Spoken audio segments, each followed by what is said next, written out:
Hello everyone and welcome to the latest series of our PRCA COVID-19 Taskforce Forum events. My name is Cora Kamgoz, I'm the Head of Communications and Marketing at the PRCA.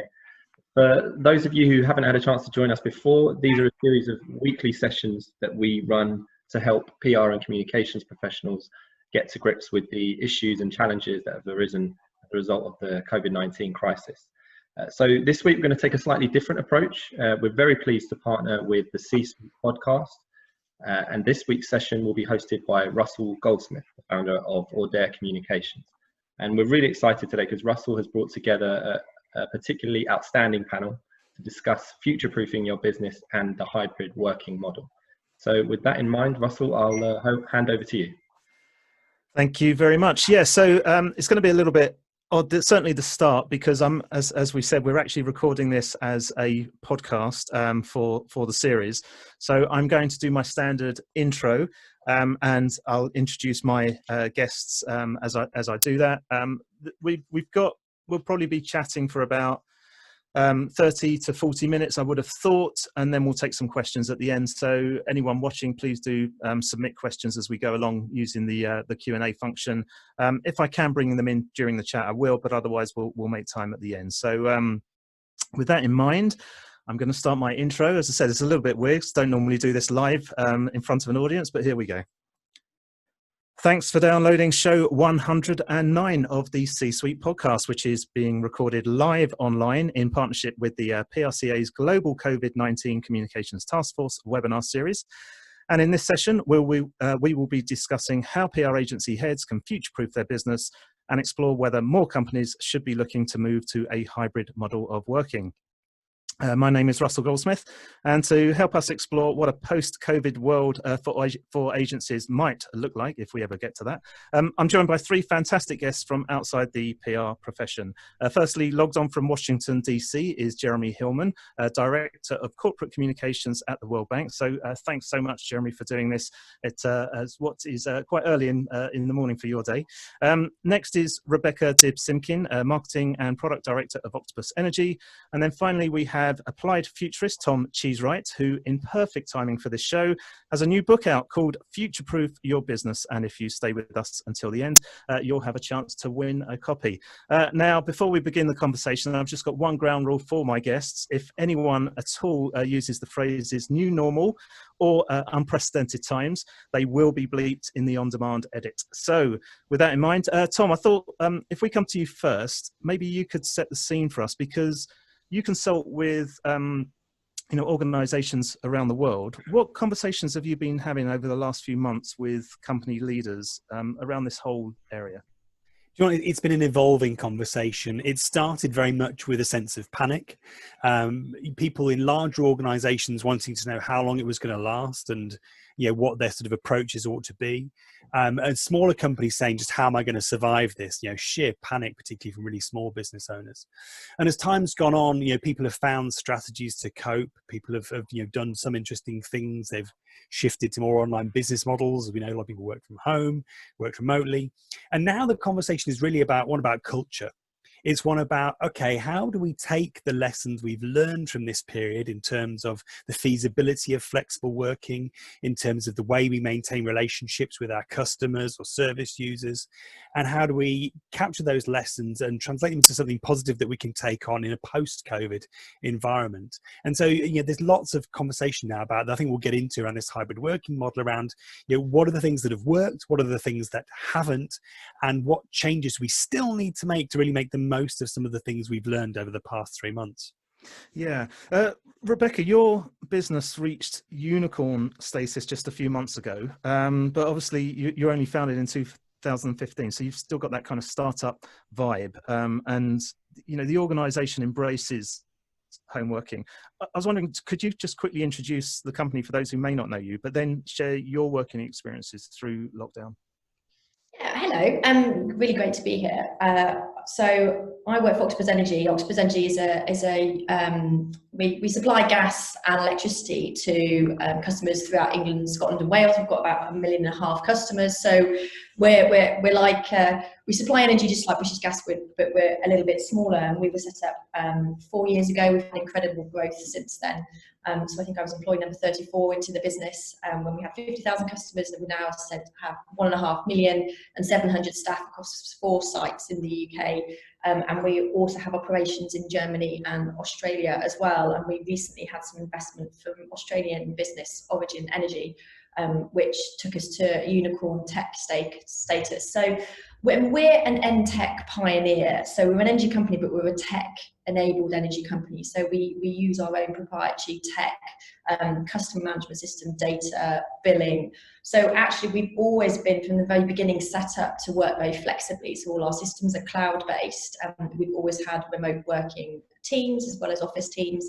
And so actually when COVID happened, when we all went into lockdown, we were very easily able to, everybody took their laptops home on Friday night and set up again on Monday morning. And in fact, what we found over the first few weeks of lockdown, our customer service metrics actually went up because we were so well equipped to handle remote working, both with our tech and also with kind of third-party communications channels that we use like Slack as well. So yeah, it's been helpful for us to be tech enabled in the first place, and to be able to make that relatively easy switch. And what about, how's the communication been between teams during the time? So we've already we've relied a lot on Slack, a third-party system, to talk to each other anyway. Even people in an office will kind of chat to each other quickly rather than going to talk to each other. But one of the things that we've done since the very beginning of Octopus, where on a Friday night the whole business will come together, when that was 6 people in an office, they go to the pub together and just talk about the week and how it went, and successes and failures, and come together. And we still do that as a business now. And actually, when we started opening up our offices, we would have a Zoom call on a Friday night. We call it family dinner, where there's a few things presented from around the business as what's happened, but actually it's generally informal, it's fun, it's community based.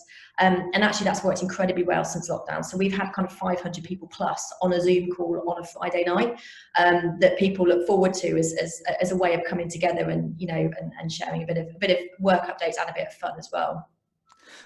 Jeremy, let's bring you into the discussion. What's been the World Bank's response to the pandemic, and how would you say the response from businesses in the US as compared to here in the UK and beyond? And make sure you're off mute as well. Of course, there we go. There had to be one. The World Bank, of course, we're a large bureaucracy. We're one of the sort of Bretton Woods institutions. Our organisation's about 20,000 strong. Our mission is to end extreme poverty and to tackle inequality, boost shared prosperity, as we call it. And so our mission right now and our work has obviously become incredibly important in current times, in the midst of the economic crisis, the health crisis that so many of the countries that we're working in are facing right now. So the work has been very demanding. By and large, we've transitioned pretty effectively to home-based working. We did a survey a few weeks ago that we're just actually refreshing now, which showed that 90% of our staff feel they're productive or very productive working from home. Although we have started to go back to the office in some parts of the world. And of course, that's based on self-perceptions, and we're doing some work now to really understand the effectiveness of the organization and the areas that may need more attention. I mean, your second question, how are American businesses sort of coping? It's a completely mixed and varied picture. I think what's emerging now is that probably SMEs, the smaller, medium-sized enterprises, are having a tougher time. The larger organizations with deeper resources and more ability to react and respond, are seeing opportunities and managing to mitigate some of the worst effects. But it's very early days, and of course there's a varied picture geographically across the states as well, where the virus has sort of had various peaks and troughs as we go on. Tom, obviously we've spoken before today about your new book, which I thought actually provided a good basis for this discussion about new ways of working, particularly focusing on this whole hybrid concept. In the book, you talk about this philosophical shift in business. Do you want to just share your thoughts on that with us? Yeah, I think one of the really interesting things, a lot of commentators agree with this now, is that what the pandemic has done and what our response to it has done is not necessarily create anything new. There are no really obvious new trends appearing, or actually other ones stopping for that matter. What it has done is accelerated existing trends, and one of them that I started to see beforehand, but really has become much greater during this process, is this philosophical shift from what I call optimization to adaptation. And what I mean by that is, if I sat down with the CEO 5 years ago, most of the conversation about sort of future threats and opportunity would be about how can we do better tomorrow what we did yesterday? How can we avoid the disruption of our business model? Whereas now the conversation goes along the lines of, well, look, disruption's going to happen, right? I can't imagine I'm going to get through the next 5 years of my tenure as a CEO without something dramatic happening, having watched it happen in so many other industries and watching it happen to all industries throughout the course of this pandemic. And so they're now coming to me and saying, okay, well, how do we build a business that's going to be resilient? How do we build a business that's still going to have a customer base and a track record and success in a decade, 2 decades, rather than how do I ensure that my business isn't disrupted in the next 2 to 5 years? And it's a really important philosophical shift. You've seen their eyes shift to a further horizon, and it drives a lot of other behavior change as well. It changes the way people think about their organization, the way people think about their supply chain, the way people think about their people and how they train and teach them.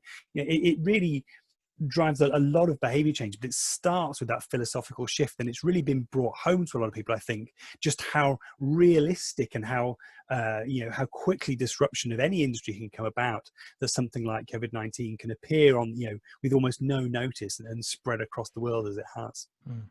Well, we've got representatives from businesses here from over 75 years old, and as I mentioned, just 5 years old, in the World Bank and Octopus Energy, respectively. Jeremy, have you seen this shift that Tom's referring to? So, look, I think firms have always tried to plan longer term here, and most most major corporations, major CEOs, expect to be prepared for some level of disruption in most industries. We've seen a technological revolution. We've seen huge shifts and changes.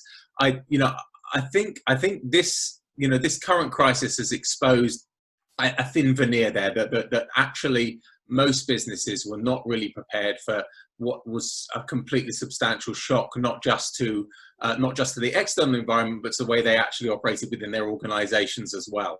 So some businesses may have been had great business models that presented opportunities and ways to survive and thrive, but they found that potentially their IT infrastructure within their own businesses wasn't sort of well suited to be able to take advantage of that. Other businesses that may have been well set up and well prepared to weather this sort of storm actually found that their business models were disrupted so substantially that they were struggling as well. So again, it's a very mixed picture. It's hard to have a sort of generic answer to this, but I think what it's shown is some core values and core areas of importance for any business right now thinking about its future. And clearly the flexibility, amazing sort of technical infrastructure, a workforce that's adaptable, nimbleness, the ability to pivot and to shift business models has been very important. So I think while all businesses probably would have seen those as being important attributes before this crisis, now it becomes obvious that they're life and death attributes for any business, the ability to respond in real time in pretty fundamental ways. I think that phrase of veneer is really interesting. One of the stats that sticks in my head from my previous research is around the relationship between a company's strategy and a company's budget. So, every year, every company of any scale puts together a strategy, says this is what we're going to do. And they put together a budget, say this is how we're going to fund it and this is what we're expecting to make. And I working with a Canadian software company a few years ago, we surveyed CFOs and FDs around the world, and 2/3 told us that their annual strategy bears, is in some cases only related to their budget at the highest level or not at all related. So effectively people say, look, this is what we're going to do. This is our objectives, our goal. And actually the quite frequently the budget doesn't doesn't support that. And for me, that's really indicative of that veneer you talk about. People have this veneer of, we're thinking about the future, we're planning for the future, but it consumes relatively little time. People put relatively little investment to it. And I see this regularly because I stand up in front of companies and say, you should be devoting 1% of your time to thinking about the future. And even with that, that's 1 day every 6 months. And companies are still turning around to me and saying, how the hell can we free up 1 day every 6 months to focus on the future when we're so busy dealing with the day-to-day? I find that totally bizarre, because I would say that probably 99% of my time is thinking about the future and how I can grow this business, and set everything up to do that. We were set up to disrupt energy, and built from the very beginning to do that. Our tech is incredibly enabling to do that. It also allows us to empower our people as well. So we have a culture of autonomy and empowerment where people can make their own decisions and their own mistakes, and the company will support them. And the whole mantra is to grow this business and look after customers as we do that, or look after customers and grow the business. So will you be a case study for my next book?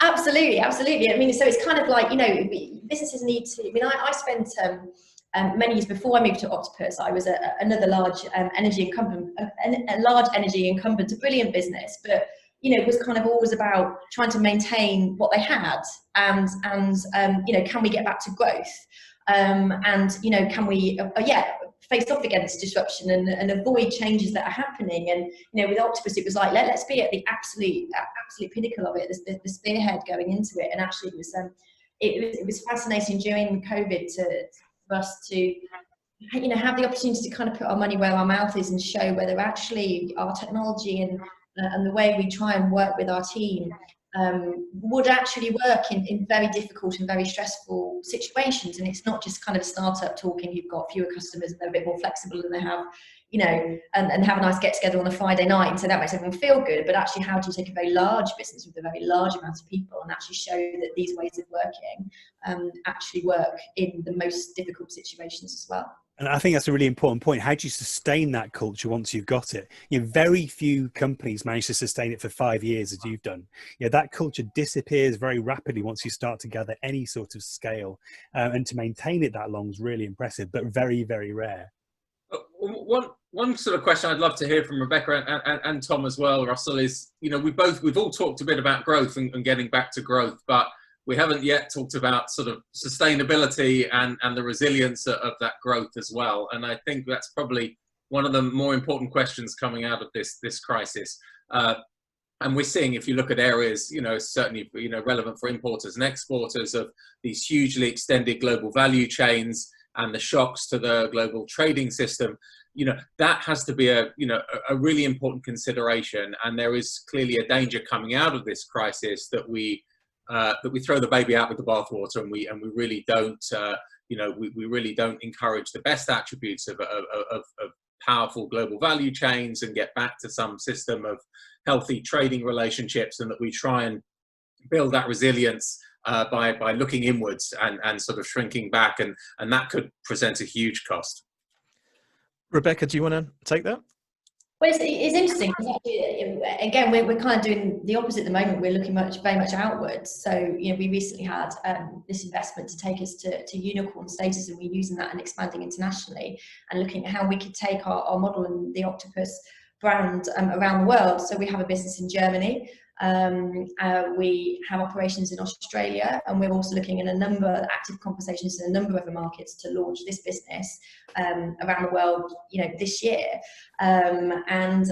Using our tech, using our people, using our approach of, it's 99% about the future, as I said. There shouldn't be any walls between countries and between people. We think that what we talk about in the UK, so we offer cheaper, greener power with excellent customer service enabled by our tech here, and that's the message that we're planning to take around the world. And then there's still an enormous amount of interest in that, and we actually landed the investment deal during the middle of COVID, during the worst time in COVID, because actually Origin believed in the opportunity for growth, and I think it's it's obviously it's my business, so I would say this, but I think it's a great success story to know that businesses can still flourish and still expand and still grow even in, again, the most difficult of times.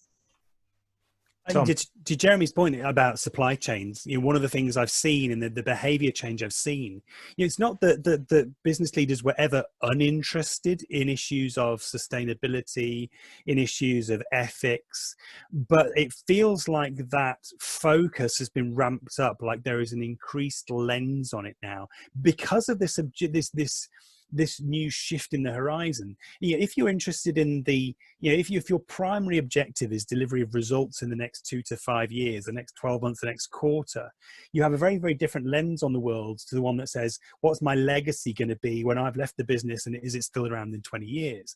And as soon as you shift your eyes to that horizon, you start to think, well, okay, are there going to be, in the banking sector, any more, PPI crises? Am I going to leave behind the equivalent of a PPI crisis? And I've heard firsthand, the CEO of a major bank being so utterly explicit with his leaders about this. We cannot get even close to, if you even think we're getting close to an ethical violation, not just of that scale, but of any scale, whatever the profit potential from this is, you do not go near it. It's like, we have to be cleaner than clean. We have to be, incredibly ethically sound now. We cannot, even for the most incredible profit potential, do not dare to think about behavior like that. They're looking at their supply chains. You're looking at the manufacturing industries, they're looking at their supply chains and going, look, okay, we've turned a slight blind eye to this in the past, but now we have to be ultra conscious of the fact that we don't just want these people to be happy today, but we want them to still be supporting us in 5, 10, 15, 20 years time. And if that's going to be the case, we need to have an understanding of their environmental impact. We have to have an understanding of their impact on their local communities. And so it's not that people didn't care about these things, but leaders are always balancing multiple objectives, multiple stakeholders. And it just feels like when you shift your eyes to that further horizon, the balance of your interests change, and it places more focus on the ethics, the sustainability issues than perhaps was there before. This is all interesting stuff, but I need to stick to our timing on this, and I want to get back to this area of flexible working, because way before the COVID-19 pandemic, and in fact during lockdown. But way before the pandemic, companies have had flexible working. And what I was going to say is, during lockdown, there were certain companies like Twitter, which told all their employees, they could, opt to work from home permanently. And obviously, given that this is, all about PR agencies, in the PR agency world, there's been virtual agency models that have, worked extremely successfully. There's obviously been lots of positives for those working from home over the last few months.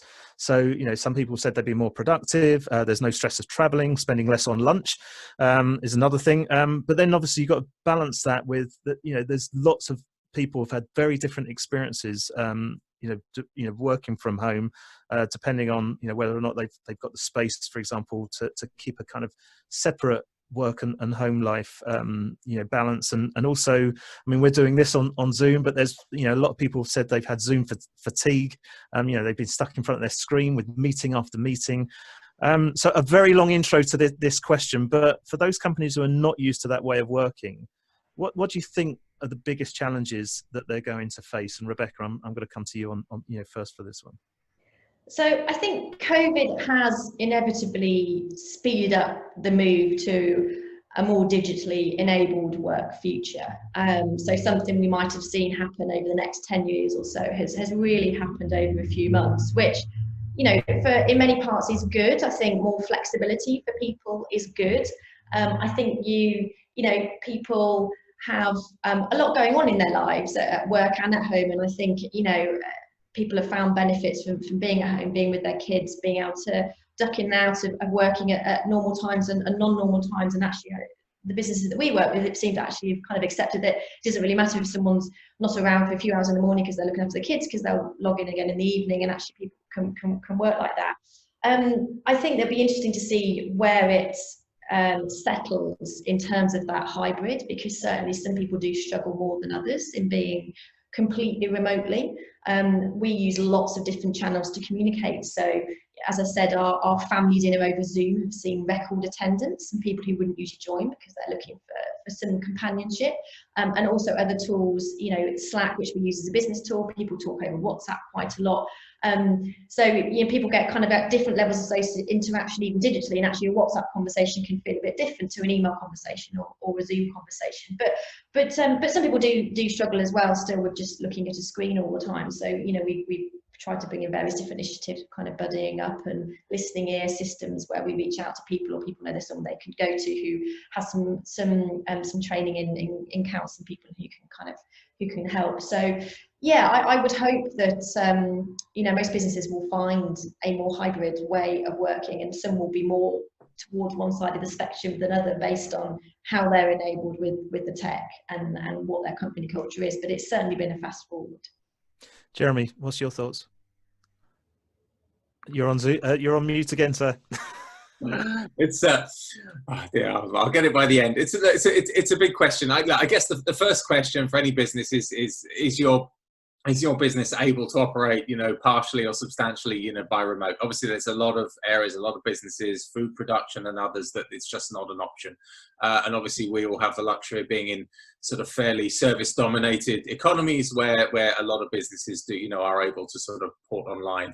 And then I guess for us, and I feel as the bank, we've been in a good situation. It's, do you have the IT infrastructure? Have you made all those investments over a number of years to really enable you to you know, quickly sort of port your business online? For the bank, certainly, because you know, we've been a business that lives off travel to a lot of our client countries around the world. A lot of people spend a lot of time out of the office anyway. We were very well set up with pretty robust you know, IT support and infrastructure. From a communications perspective, my team has almost not missed a beat. I've got a team of 75, 80, and we're working in almost every area completely effectively from home. And I've just been asked, you know, is there anyone I want to sort of send back to the office early? And I'm struggling to think. I mean, maybe in a couple of areas of multimedia production, it might be helpful to have people physically together, but even then, it's you know, it's not vital. So look, I think the work-life balance is the big challenge that you've mentioned, and that's, we've seen that emerging over the last few weeks as being potentially one of the bigger issues. Work-life balance, the mental health challenges, and they manifest in lots of different ways. But certainly, the inability for some to really demarcate what's work, what's home. People, I think the expression I heard was, you know, you're not sort of working from home, you're living at work, and that feels to capture it to me. People don't take any time out. People are not taking their leave right now. We're seeing leave utilization, you know, that way down, partly because people are feeling, well, if I can't travel, that's not real leave anyway, so I won't bother take any. But it's clearly not healthy and not sustainable, and we've got a great sort of mental health support team and health team that's certainly seen a really big uptick, especially for staff that are living on their own or living in small apartments and sort of, you know, suffering, you know, is exacerbating all of those pressures on others already. So we're doing a lot of work right now in the bank to work out what are the tactics to really counter some of those effects, and some of them are just slightly banal and a little parochial. I mean, can you take Fridays off from meetings? Can you have email-free weekends? Can you encourage all these things that we've heard about before, but maybe now they're more important? Right through to more fundamental sort of thinking about how can we shift expectations, manage performance, and design, if you like, a new contract with staff. Where we do sort of, you know, move away from the presenteeism and the hours to analysing the work that gets done, and really freeing staff up to genuinely work from home in a new way, and not just do the work they were doing in the office at home.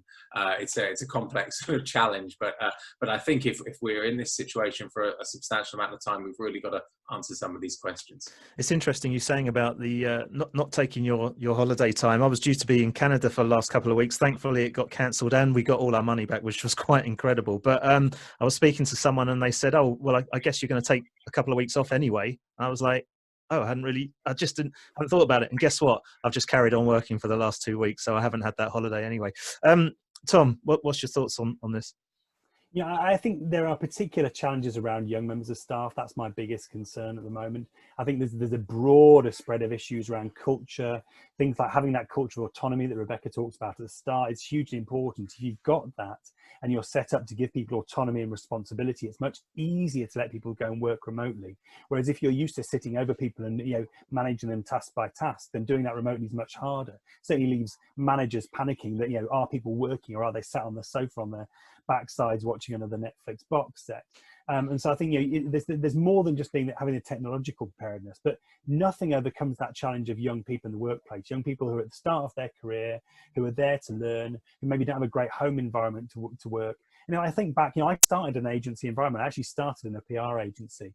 And if I think about the arrogant little sod I was with the rough edges on me that only got knocked off by being around people with more experience, people with a bit of a few years behind them, who slapped me around when I did stupid stuff, and worked with me till I sorted out my time management and those really basic skills like how to pick up the phone to a journalist. It's very hard to do that when one of you's in one part of the world and one of you's in another. How do you write a business email? I suppose you could collaborate on that via the cloud, but much easier just to sit there around a desk and do it together. And so for all those things, I'm really worried about this conversation about the rise of remote working, because the people who can do it are people like me now, not people like I was then. I've got the space to do it. I can sit in my workshop. I can isolate myself from the kids for a while, and I can do this very comfortably, but lots of people can't. And if all the people who are teaching are off in their nice villas in the Cotswolds or houses in the Cotswolds, how do the young people learn? Yeah, Russell, I agree with Tom on that. There's just one thing I'd love to add, which is there are some really positive effects that we're seeing as well that we shouldn't lose, because if we do eventually move back to office in my organisation, I don't want to lose those benefits. And we've heard from a lot of staff that they feel more included. So staff that used to maybe work remotely more often and dial in with lots of people sitting around a table in a very exclusive way feel much more included. And even in terms of tackling some of the hierarchical challenges of the organisation, everyone's box is the same size. You don't have the big boss sitting at the top of the table dominating the conversation. So people have felt that it's leveled the playing field. They felt that the inclusion has gone up, and they're really interesting sort of side effects that would be important to capture if we do end up moving back to older ways of working. Okay, I want to move on. We've got still lots to cover, and I'm conscious of time because we've been chatting for about half an hour already. Tom, I want to come back to you. Not that this is turning into an ad for your book, but in your book, you talk about this concept of the athletic organisation. Do you want to just explain your thinking around that? Yeah, it picks up on some of the things that we talked about today, and the idea is to try and communicate, what it takes to be future-proof. And I make it, sound a bit like the classic traits of an athlete are the traits that you need in a future-proof organization. What does an athlete have that I demonstrably don't? Number one, their senses are sharper. They seem to have a very good ability to both read the game in a strategic sense, that football brain, but also that real sort of proprioception for what's going on around them and control their immediate environment. They've got ability to take decisions quickly, to look up, to read the game, to make that 40-yard pass and drop it on the boot of the winger. But also they're trained for the game they're in. The games change over a period of time, and so they're structured. Their physique is fit for the sport they're in. And so, my argument is that the physique of a company that was appropriate to the game 30 years ago isn't appropriate to the physique of the game now. Just like if you took the best footballers from the 1970s, 1980s and dropped them into the modern Premier League, they'd struggle desperately because the game's moved on. The same is true with business. And so I advise companies to go and look at these different categories. How do you look at the future? How are your senses? How well are you connected to the future and what's going on in your environment? And work on that and develop that. I encourage them to accelerate their decision making, this sort of second pillar, and actually do some of the things that Rebecca talked about. We give people autonomy and responsibility to take decisions close to the edge of the organization, and then look at the structure of their organization, get themselves into shape. And this comes back to what Jeremy was talking about in terms of these global networks, global supply chains, of global value chains. The modern future-proof organization is very much a network. It's not a sort of tightly integrated monolith. it's closely connected to a variety of diverse partners who support it day in, day out in its activity. Rebecca, Tom was just hinting at the autonomy there. Do you want to just share some examples that you know from Octopus Energy and how that autonomy works there? Yeah, so we think about, I mean, I tend to think about my team at Octopus in terms of what they're spending their time doing in terms of percentages. So about 50% of what people are doing, I kind of roughly know that, you know, they're working on that build or that build or that campaign. About 25% of their time, I have absolutely no idea what they're doing because they will come up with their own stuff. And about 25% of the time, we are always ready as a team to down tools and do the next big thing. So my marketing team, we do all of our creative in-house. So my team is basic designers and front-end developers. We do everything kind of creative design, build, UX, media buying, everything, the whole 9 yards. And we do product development as well. And it means that, you know, I don't have a very rigid kind of backlog and work plan that we run through, but actually people are really empowered to come up with their own ideas. So, for example, someone in my team, our head of digital marketing, came up with an idea a few years ago to do a competition giveaway on Facebook, and we had some stuff around the office like you do in a business that you kind of been given, like, you know, we sponsor Arsenal, so there's some Arsenal footballs, and there was an Amazon Echo that we bought for something, and then it was kind of in the cupboard, you know. Max was like, I know, I'm going to put it all in a big pink box and wrap it up and give it away on Facebook as a competition. He brought this to me, and I had a chat with our CEO Greg about it. Greg was like, we don't do competitions, and I'm like, oh, okay, but you know, Max was like, I really think we should do a competition. So we kind of did it anyway. He did it anyway, and it was incredibly successful for us. We had a huge amount of engagement from it. It was one of our most successful ever acquisition campaigns.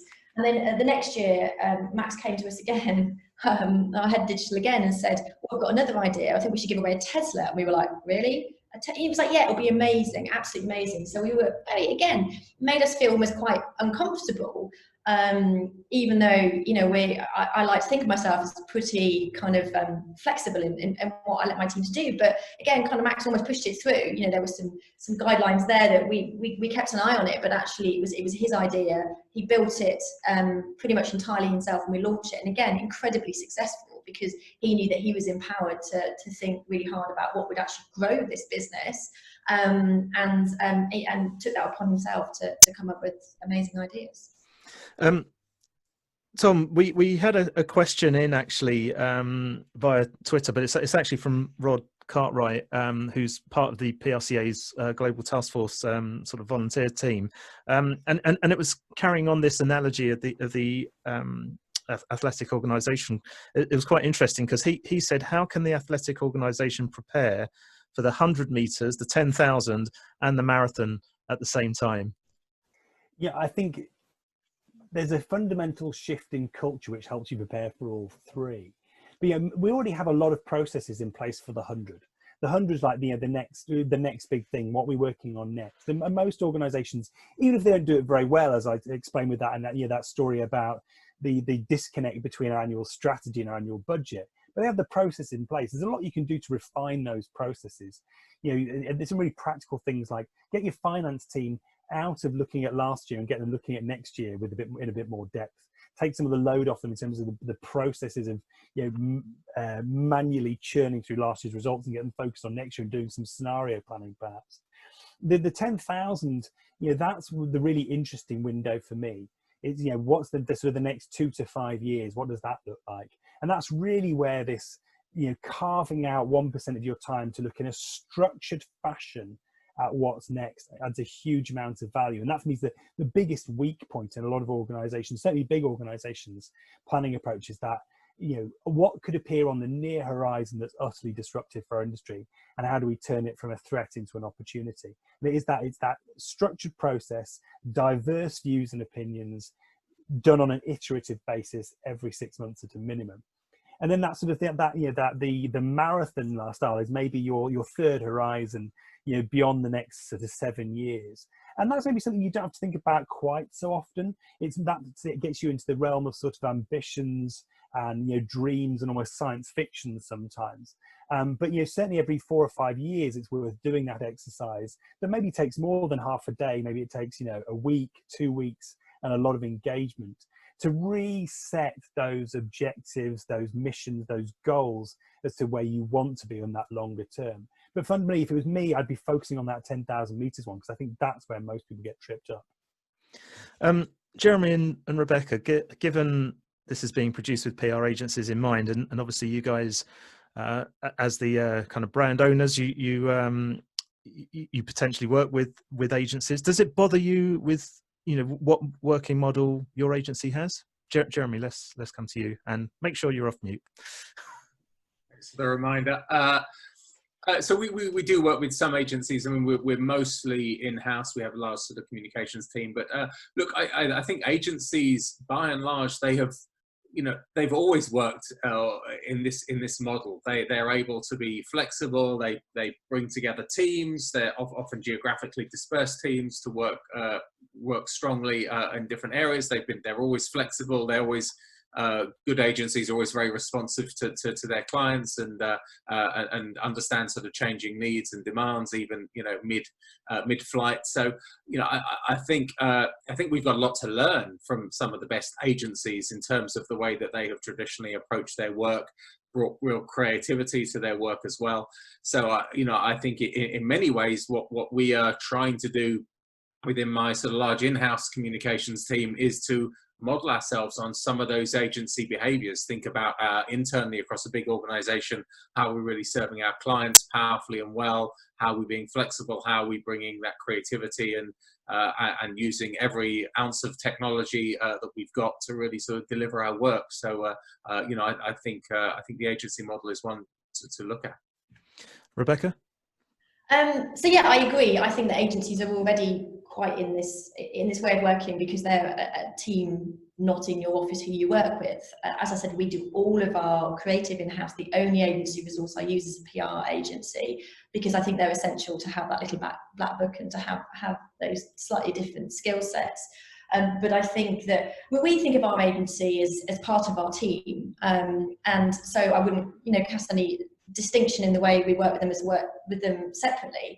And actually, sorry, I'm going to slightly segue, but it is relevant, onto the chat panel, because I was thinking about the question from Andy about practical activities to overcome, earwigging on young people's development. And I'm going to slightly disagree with Tom. I know what you mean. There's nothing formally that kind of completely replaces that face-to-face element that you have with people, but actually there are a number of digital channels that you can use, and I think it's really important that you use all of them. And what I found that during lockdown, so I've been delighted to remove my 4-hour daily commute, so I've had more time, and I've really tried to use that time in connecting with my team and more junior members of my team one-to-one, to spend more time with them. And that's a mix of channels, so it's a kind of it's going directly with tasks to junior members of the team who I might not interact with. So I'm like, okay, I haven't heard from so-and-so for a while, so I'm going to give them something to do for me. So, work-based chat, social-based chat, how are you doing, how are you getting on?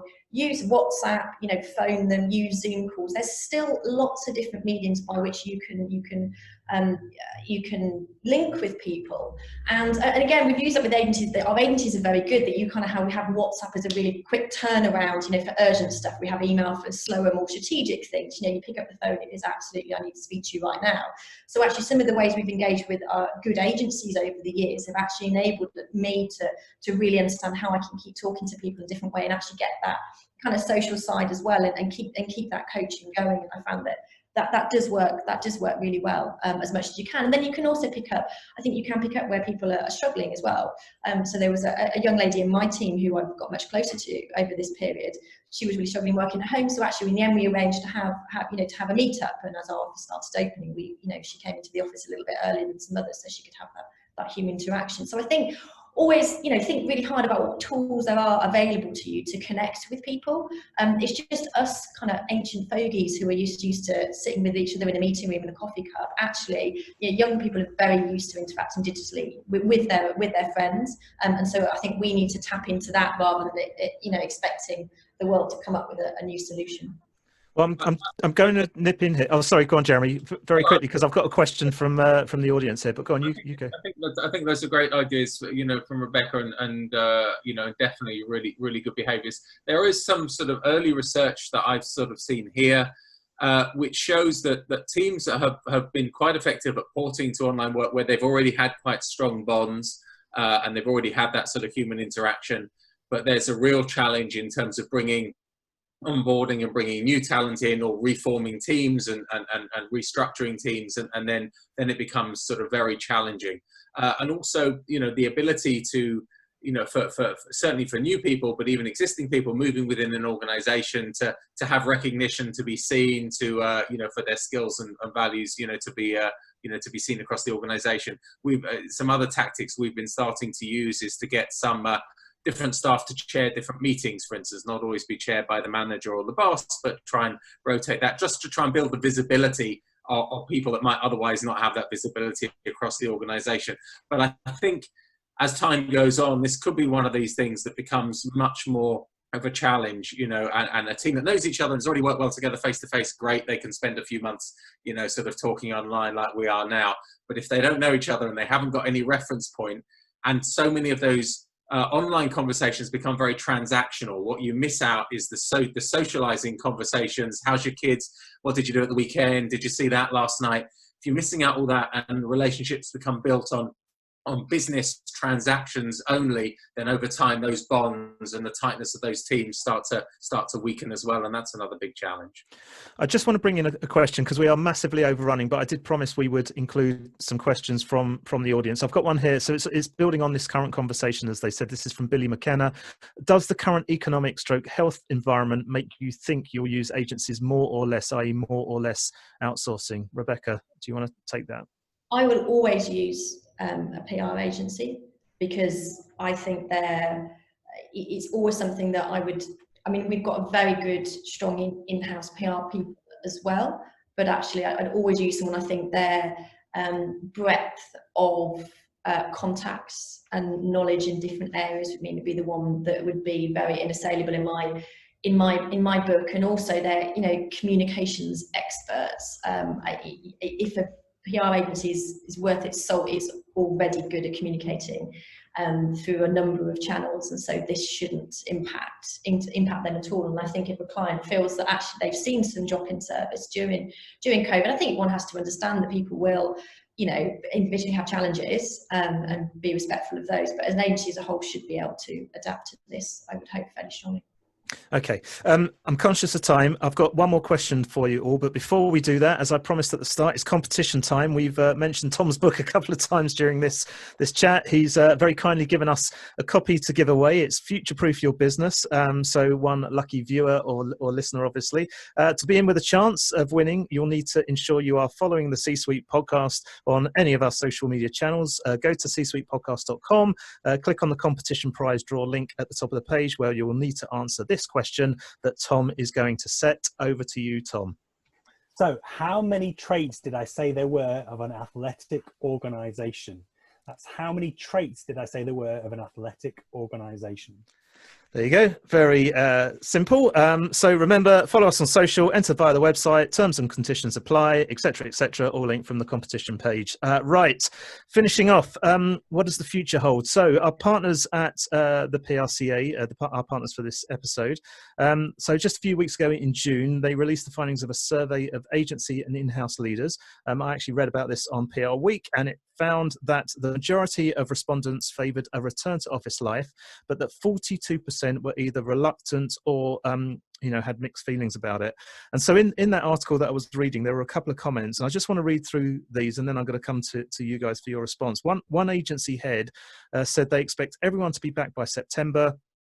And whilst they will allow more flexible hours and some days working from home, they felt it important to get that energy back for their teams.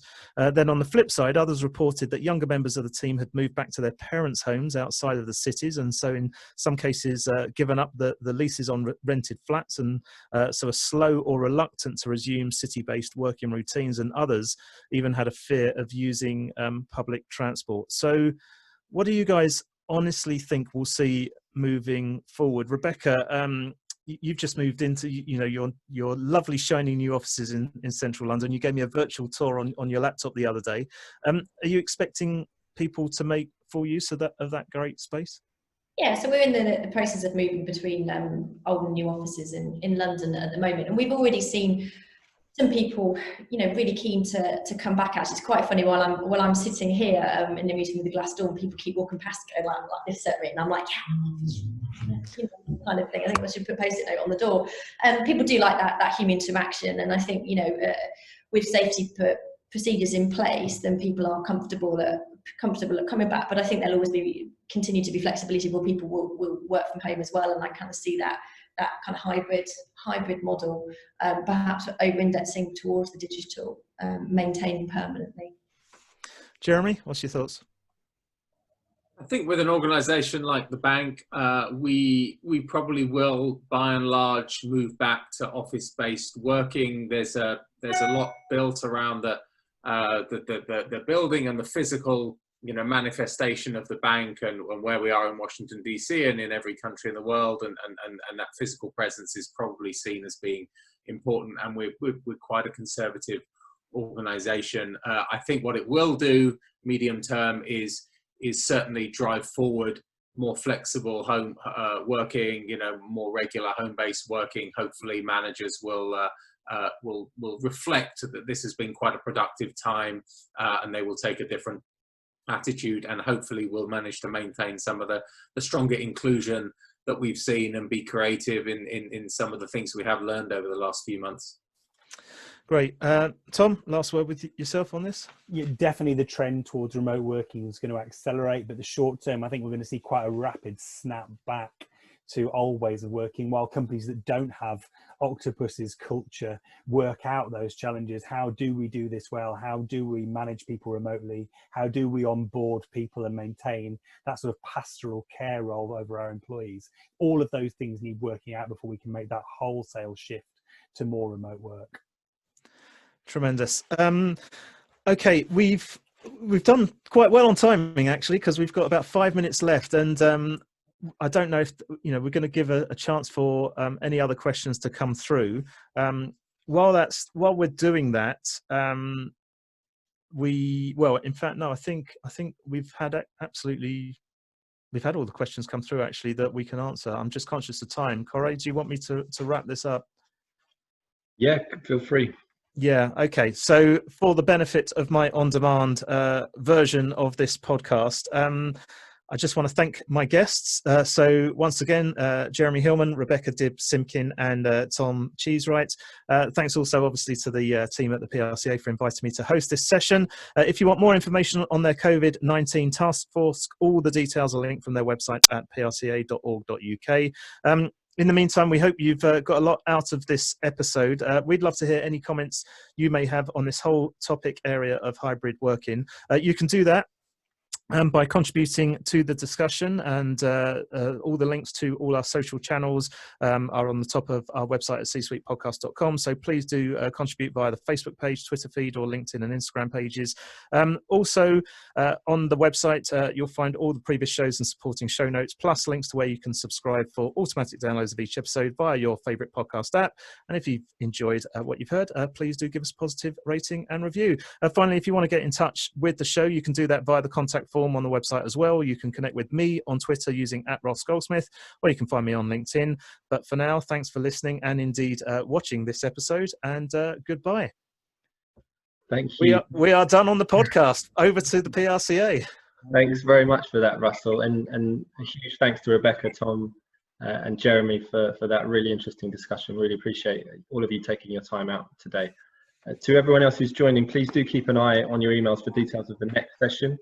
This session will be available, like all the others, on our YouTube channel, so do subscribe to that to keep posted with all the future sessions. But lastly, just to thank everyone again for joining us, and particularly thanks to you, Russell, for stepping in to host this particular session. So thank you. Thank you, everyone. Well done. We're done. I'm going to stop recording.